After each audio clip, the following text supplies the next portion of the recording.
the science standard 7 magnetic properties. In this magnetic properties, there is a magnetic field. There are some experiment regarding to the magnetic field showing चुंबकीय क्षेत्र असं आपण याला म्हणू शकतो. यासाठी काही प्रयोग दिलेले आहेत की आपण माहिती असेल तुम्हाला की चुंबक हा अट्रॅक्ट करण्यासाठी लोखंडाला अट्रॅक्ट करण्यासाठी आपल्याला माहिती असेल, कारण यामध्ये आपण बघा टाचणी आणि चुंबक आपण यांच्यात बघतो तर magnet attract the needles from the अफार.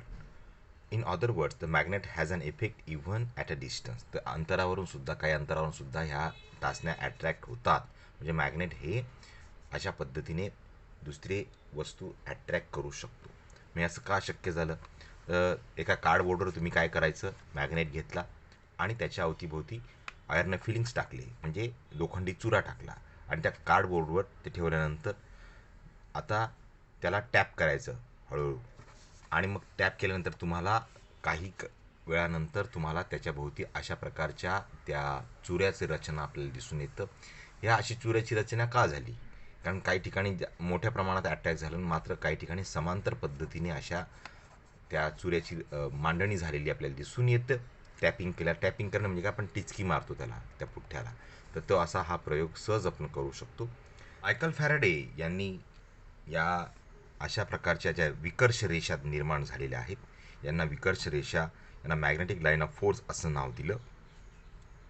The region around a magnet where the magnetic force acts on the object is called as a magnetic field. त्याला चुंबकीय क्षेत्र असं म्हणतात. चुंबकाच्या भोवती असणारं जे एक विशिष्ट क्षेत्र आहे त्यामध्ये एक विशिष्ट प्रकारचा फोर्स ॲक्ट असतो, पदार्थावर ॲक्ट होत असतो त्याच्या अवतीभोवतीच्या. तर त्या रेषांची रचना या प्रकारची असते, याला मॅग्नेटिक फील्ड असं म्हणतात. यांच्यामध्ये कक्षेमध्ये जर तो पदार्थ आला तर तो अट्रॅक्ट होतो. हा सोपा आणि साधा याच्यातला भाग आहे. The intensity of the magnetic field at the place can be gauged by a number of the lines of the force that pass through a unit area of this place perpendicular to that area. आणि त्या जागेवर आणि त्याचा force किती आहे त्यानुसार ते त्या ज्या रेषा असतात त्यांचा फोर्स हा डिपेंड असतो, त्याच्यावर अवलंबून असतो. तर या प्रकारच्या रेषांना आपण काय म्हणतो, magnetic line of the force असं म्हणतो. या प्रयोगाने आपल्याला सिद्ध करता येतात. तुम्हाला जो प्रयोग आपण आता म्हणतो की मॅग्नेटिक फील्ड म्हणजे काय, तर मॅग्नेटिक फील्डची व्याख्या तुम्हाला या भागामध्ये सुद्धा दिलेली आहे, की आपल्याला सांगता येईल की मॅग्नेटिक फील्ड काय असतं. त्याची तीव्रता, जी मॅग्नेटिझमची तीव्रता म्हणतो त्याला, intensity of the magnetic field is a low where the line of force are the sparse. त्या विरळ असतात तिथे त्याचं क्षेत्र जे आहे, समजा या ठिकाणी जर आपण एखादी लोखंडाचा तुकडा आणला तर तो अट्रॅक्ट होईलच असं नाही, जसं दूर जातो तसं ते विरळ होत जातं. हे विरळ होण्याचं कारण तर खूप लांब अंतरावर तो चुंबकाचा परिणाम हा होईलच असं नाही. तर त्याच्या क्षमतेनुसार त्याची इंटेन्सिटी ही ठरत असते की आपण त्याच्यासाठी काय आपण म्हणू शकतो. हा मायकल फॅराडे यांचा फोटो पुस्तकात सुद्धा दिलेला आहे. The properties of the magnetic line of force, त्याविषयी बोलूया.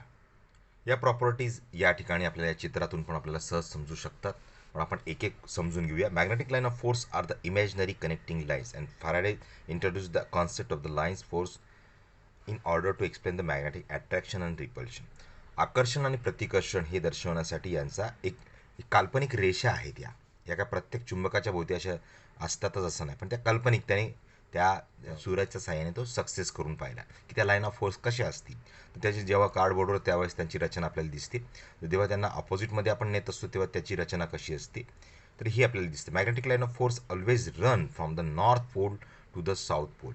नॉर्थपासून साऊथपर्यंत अशा प्रकारे त्यांचा रन हा असतो. The south pole may be the same magnet or the different one. नॉर्थकडून त्यांचा साऊथकडे या पद्धतीने त्याचं वहन होत असतं. Magnetic line of force are using the state of the tension like the stretched spring. आपण एखादी स्प्रिंग ताणल्यानंतर जी पेनामध्ये वापरतो आपण, त्या स्प्रिंगचा जो भाग आपण ताणल्यावर तो कसा राहील, तर तशा प्रकारचं ते वर्क हे करत असतात या लाईन्स अवतीभोवती. The magnetic line of force repel each other. Repel each other म्हणजे काय, ते एकमेकांवर फोर्स निर्माण करून ते अशा अंतरावर त्या मुवमेंट करत असतात. The magnetic line of force do not intersect each other, ते एकमेकांना छेदत नाहीत, त्या समांतर असतात. लक्षात ठेवा.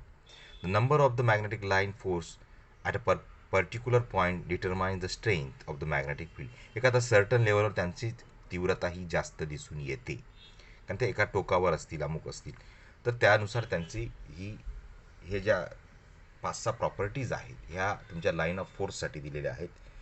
लाईन ऑफ फोर्सचा अर्थ की आपल्याला त्या बलरेषा असं म्हणतात, चुंबकीय बलरेषा, आणि ह्याच ठरवत असतात की मॅग्नेटिक लाईनचा किती नेमका क्षमता आहे. चुंबक नेहमी ऑपोजिटकडे अट्रॅक्ट होत असतं. जेव्हा अट्रॅक्शन घडून येत असतं तेव्हा अशा प्रकारची लाईन ऑफ फोर्सची रचना असते, आणि रिपल्शन जेव्हा घडून येत असतं तेव्हा अशा प्रकारची रचना असते. नॉर्थकडे ते असते, एकमेकांना दूर करण्याचा प्रयत्न याच्यातून होतोय, आणि इथे मात्र त्यांच्यामध्ये पुन्हा त्या लाईन ऑफ फोर्स या क्रिएट होत आहेत.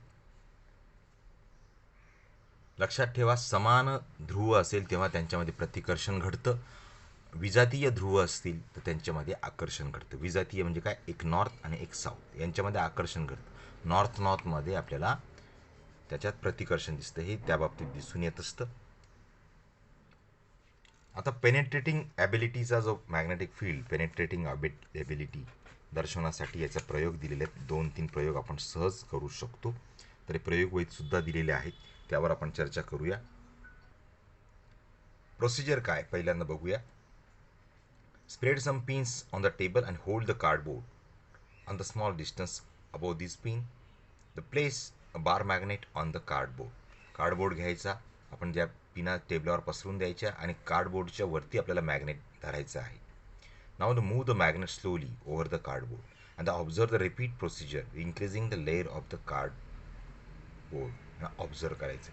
आपण जर कार्डबोर्डची संख्या वाढली तर ह्या टाचण्या अट्रॅक्ट होतात का ते बघायचं. त्याचं अंतर वाढवलं तर ते होतात का, अशा दोन्ही गोष्टी आपण याच्यातून निरीक्षण करू शकतो.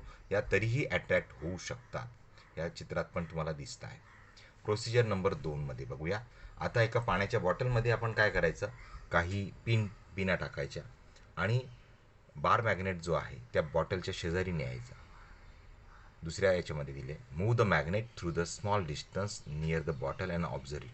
तरीसुद्धा ह्या टाचण्या ह्या अट्रॅक्ट होण्याचा प्रयत्न करतील, मात्र पाण्यामध्ये तो तेवढा हवेमध्ये जसा वेग असेल तसा असेलच असं नाही. From the above observation, we see that the magnetic field can pass through a cardboard and the bottle of the water. In each case, the intensity of the magnetic field is found to decrease. पुठ्ठ्यामुळे त्याची intensity कमी झाली, तीव्रता जे आधी नुसतं ठेवल्यावर attract होत असेल, मात्र ती इंटेन्सिटी कमी झाली. बॉटल आणि पाण्यामुळे सुद्धा त्याची इंटेन्सिटी आपल्याला कमी. इंटेन्सिटीचा अर्थ तीव्रता. असा चुंबक डायरेक्ट अट्रॅक्ट होतो, मात्र तो पाण्यामधून आणि त्या पुठ्ठ्यामुळे त्याला अडथळे येतात, हे आपल्याला या प्रयोगातून दिसतं. टेक वॉटर आणि big basin. In a big basin, place a bar magnet in a plastic lid and float it on the surface of the water and magnetize a needle or the pin. Stick the needle firmly on the small piece of the thick cardboard by means of the sticking tape. Place the magnetize the needle stuck the cardboard, the water near the magnet. Observe the direction of the needle moves. Repeat. Place. आपण जो प्रयोग आपण सहज करू शकतो. एखाद्या मोठ्या टबमध्ये आपण पाणी घ्यायचं, आणि त्यावर आपण एखाद्या झाकणावर प्लास्टिकचं झाकण घ्यायचं कुठलं तरी भांड्याचं, आणि त्या झाकणावर आपण एका मॅग्नेटिक निडलला एका कार्डबोर्डला आपण स्टिक करून ठेवलं, आणि त्याची मुवमेंट आपण जर बघितली तर ती आपल्याला मुवमेंट नॉर्थ साऊथच्या मध्ये आपल्याला दिसून येते. हुका यंत्रासारखा हा छोटासा प्रयोग आपण सहज करू शकतो. तुम्ही मेटल डिटेक्टर पाहिले असतील. मेटल डिटेक्टर म्हणजे आपण जेव्हा सुरक्षा रक्षक जे असतात मॉल्स वगैरेमध्ये, तर ते या प्रकारचं साहित्याने आपलं चेकिंग करत असतात.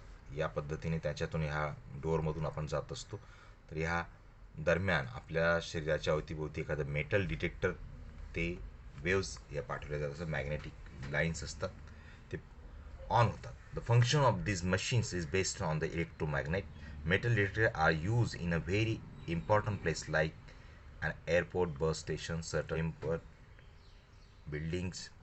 These are used to inspection the person entering the places. The metal detector are used to detect there the precious articles, and also in the food processing industry to detect any iron steel object mixed unknowingly in the food stuff.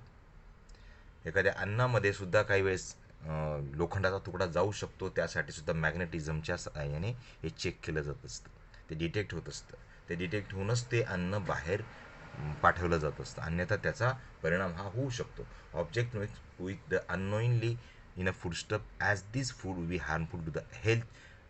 In geology, these machines are used to detect the presence and the quantity of the metal. एखाद्या जमिनीखाली असणारा धातू असेल त्याचं संशोधन करण्यासाठी सुद्धा असे डिटेक्टर वापरले जातात किंवा सुरक्षासाठी आपण वापरतो. ही माहिती असेल तुम्हाला की आपण काही हत्यारं कुठे नेत नाही आहे किंवा आपल्याजवळ काही हत्यारं आहेत का लोखंडी, हे चेक करण्यासाठी सुद्धा याचा वापर आपल्याला दिसून येतो. हे धातू किंवा जमिनीमधले धातू संशोधनासाठी अशा प्रकारची स्टिक वापरतात. त्याच्या तळाशी अशी रिंग असते आणि ती इथे ते मॅग्नेटिक किती आहे ते प्रेझेन्स त्याचं दर्शवण्यासाठी हे मेटल डिटेक्टर्स वापरत असतात. किंवा गाडीच्या खाली, कारच्या खाली आपल्याला सहज याच्यातून समजू शकतं की काही वेगळा पदार्थ आहे का, बॉम्ब सदृश्य पदार्थ, त्यासाठी सुद्धा याचा वापर करतात. तर अशा रीतीने आपण या प्रकरणाचा वेध घेतलेला आहे. तर याचे प्रश्नोत्तरं तुम्ही नक्की लिहून काढा. तर ह्या प्रश्नांमध्ये तुम्हाला बरेचसा भाग जो आहे तो उपयोगाचा होऊ शकतो. धन्यवाद.